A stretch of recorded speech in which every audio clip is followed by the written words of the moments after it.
ready for a deep dive. This one's going to be a wild one. We're going all the way back to 1914. 1914. What's happening in 1914? Lebanon. A true crime story from 1914 Lebanon. It's a time and place that feels, well, worlds away. But the themes of this story, betrayal, revenge, those never get old. See, that's what's so fascinating to me, right? We're pulling this case from a YouTube channel, Sam Key P Key OAEEE. Well, I've heard of them. Yeah, and it just shows how these human impulses, these dark impulses, they can really pop up anywhere in any era. Oh, absolutely. It's like human nature is the one constant, no matter how much the world changes. Right. So the video, it's called 1914 AME. Wow. Yeah, and that basically translates to the story of the devilish maid, just the title alone, right? Yeah, you're not in for a fairy tale. Not at all. Definitely not your average love story. And the way the guy tells it, I mean, he's speaking in Arabic, the storyteller is, and you get this feeling like he's connected to it somehow, like he's got some personal stake in this whole thing. It really, really draws you in. Okay, so paint a picture for us, set the scene, 1914, Lebanon, what's the setup? So we're in a village, right, near Beirut, and it's like this place that probably felt, back then, both familiar, small town vibes, but also a million miles from how we live today. Yeah. And we meet Fuad, our main player. He's a businessman doing really well for himself, and he's got a wife, and get this, 7 kids. 7 kids? Yeah, big family. You'd think on the surface they'd have it made. Yeah, it's like the classic setup, right? Like, oh, the perfect life, and something's lurking underneath. Exactly. Because here's the thing. Fuad, he's successful, but that means he's always on the move, traveling for business, building his empire, but that leaves Amasa at home alone. And over time, she starts feeling, isolated. And resentful, I'm guessing? Oh, yeah. Big time. And remember, this is the early 1900s, right? Women in Sez's position, they didn't exactly have tons of options, not a lot of agency. So while we can't condone what she does later, understanding the society, what it was like for women then, it adds this whole other dimension to her motivations. It's like she's stuck. Yeah. Right? And she sees Fuad's success, his wealth, as her ticket out. Yeah. But instead of, talking to him, she goes down a much, much darker path. Oh, yeah. Because this is where it gets really unsettling. She talks to her brother, confides in him, right? And it comes out, she wants Fuad gone. Gone. Gone, out of the picture, permanently. Wow, okay. So she's not just unhappy, she's thinking murder. What is her brother, how does he react to that? She just goes along with it. No. Yeah. Now, whether it was out of family loyalty, he felt obligated, or maybe, who knows, he saw dollar signs, maybe he thought he'd get a cut of Fuad's money. We don't really know. But that conversation, that's the turning point. That's when they decide to hire a hitman. Wow, so she goes from feeling trapped to actively, orchestrating this plan to get rid of her husband. It's like, how do you even... It's a trip, right? Yeah. And that's what's so fascinating about this whole case. It's like, we have to confront these things about ourselves, about human beings. Like, how much are we capable of? The lies, the lengths we'll go to for power, for control. Totally. Yeah. And as if things weren't wild enough, this is where, her web, it just keeps getting bigger, more tangled. Remember Noor? Noor? The office assistant? Oh, yeah. Young guy. Right, the one Fuad had hired. Yeah. Poor guy gets roped into this whole thing. Because she goes to him, Emerson does, knowing his family, they're struggling, right? Mm-hmm. Money's tight.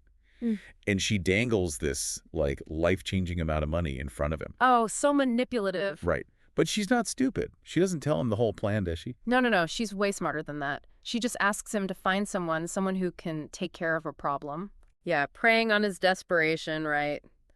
Knowing he needs the money, probably won't ask too many questions. And sadly, it works.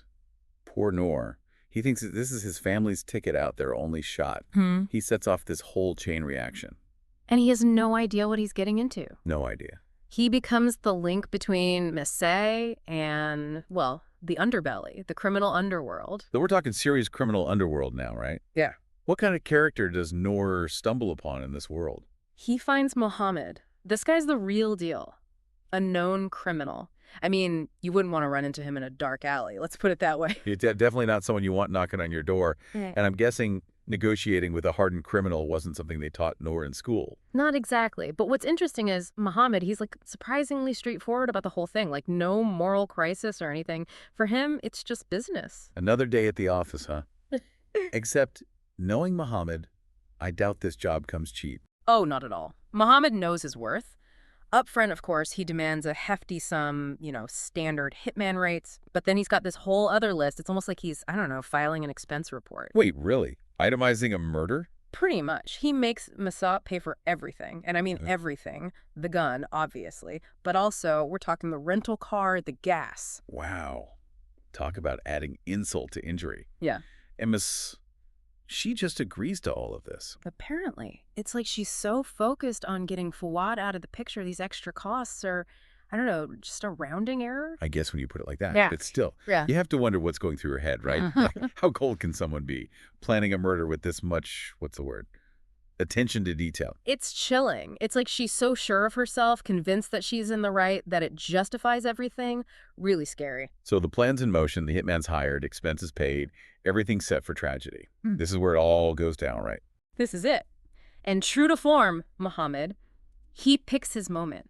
He waits for Fuad on this deserted road, isolated, to minimize witnesses, make sure everything goes smoothly. I can only imagine how tense it must have been. Fuad, totally clueless, driving right into this trap. Like a nightmare, right? And, well, it plays out that way, too. Mohammed ambushes him, shoots him dead. Oh my God. But he doesn't stop there. Remember all those details? The expenses Mohammed was so particular about? Yeah. That was all part of the plan. He's going to make it look like an accident, isn't it? Exactly. He stages a whole car crash, pushes the car, with Fuad's body still inside, right into a ravine. Gruesome, but effective. Effective. You think it worked? For a while, yeah. Mhm. I mean, Multipo, Yeah. she plays the part of the grieving widow perfectly. Reports Fuad missing, tells the kids what to say if the police question them. Oh man, those poor kids. Their dad's gone. Their mom's dragging them into this web of lies. That's just heartbreaking. It really shows you how deep her deception runs. But even the best laid plans, they can unravel. What happens? The police, they don't buy the whole grieving widow act? Not exactly. It's those meticulous details, the ones that Mohammed was so insistent on, they end up backfiring. Really? How so? Something at the crash site just doesn't add up. The video doesn't say exactly what it was, but it was enough to make the police suspicious. Makes you wonder, Muhammad, the meticulous planner, did he ever consider that all that carefulness could be his undoing? Right. It's like sometimes trying too hard is what gets you caught. So what happens when the police realize this might not have been an accident? They go back to Amzi, but this time, not just as a concerned party, more like a suspect. And she can sense it, so she just doubles down. The grief, the shock. She's good. Real good. She's playing the role of her life. Like she believes it herself, almost. It's like she's convinced herself that she's the victim here. Incredible. That's what makes a good manipulator, right? They believe their own lies. But what Kizan doesn't realize is that her carefully constructed facade, it's about to come crashing down. And the person who brings it all down, well, that's the really surprising part. Okay, you got to tell me. Who brings Mookie down? It seems like she's got it all figured out. That's the thing about this whole story, right? Just when you think, bam, another twist. It's Noor. Noor, the office assistant. Yeah. But she played him. He's the last person I'd expect. And that's why it works. See, Mki, she had no idea, but Noor, he'd been going to Fuad this whole time. What? Yep. So Fuad knew. He knew his wife was trying to Oh, yeah. have him killed. This entire time, he was playing the long game. The long game. But why not go to the police right away? It makes you wonder, doesn't it? Yeah. The storyteller, he seems to think Fuad already suspected Makat of something. Maybe he knew about the affair, or, he saw how she was getting with the money. Maybe having Noor feed him information, it was his way to confirm things, Like an insurance policy. Exactly. Wow. So much for a marriage built on trust. Right. So how does it all go down? Does Fuad just walk into the police station like, surprise, I'm not dead? I wish. No, Fuad's smarter than that. He gets Noor, and get this, Mohammed. Mohammed. Mohammed, the hitman. They all team up to expose Mohammed. Hold on. Mohammed. He turns on her. But he was the one. I know, right? But even criminals, they have their limits. And I think for Mohammed, it probably came down to, well, who's going to protect him more, Maso or the wealthy businessman? Yeah, I guess siding with Fuad would be the safer bet. Right. So they just confront her. What's that like? Well, picture this. The police station, they're investigating this accident, right? And bam, Fuad, Noor, and Mohammed, they lay it all out. The affair, the embezzlement, the whole murder plot. The look on her face. I bet she couldn't believe it. Talk about your world crashing down. What's the verdict? Justice is served, my friend. Meg, she tries to deny it all, even tries to pin it on Noor. But the evidence is all there. The people she trusted most.